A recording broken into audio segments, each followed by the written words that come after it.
திருச்செந்தூர் கோவிந்தம்மாள் ஆதித்தனார் மகளிர் கல்லூரியில் 2026-2027 கல்வியாண்டிற்கான மாணவர் சேர்க்கை நடைபெறுகிறது.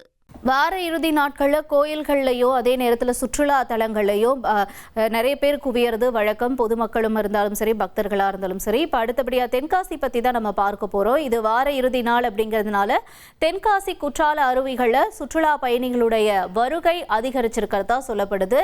காட்சிகள் அங்க அருவியில மக்கள் குளிச்சு சந்தோஷமா இருக்கக்கூடிய அந்த காட்சிகள்லாம் பார்க்கிறோம்.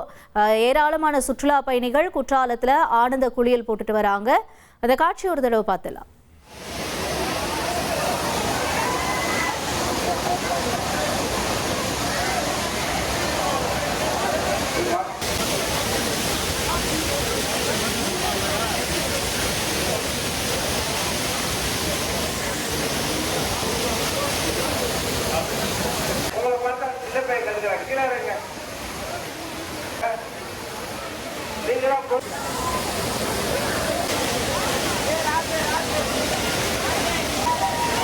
திருச்செந்தூர் கோவிந்தம்மாள் ஆதித்தனார் மகளிர் கல்லூரியில் 2026-2027 கல்வியாண்டிற்கான மாணவர் சேர்க்கை நடைபெறுகிறது.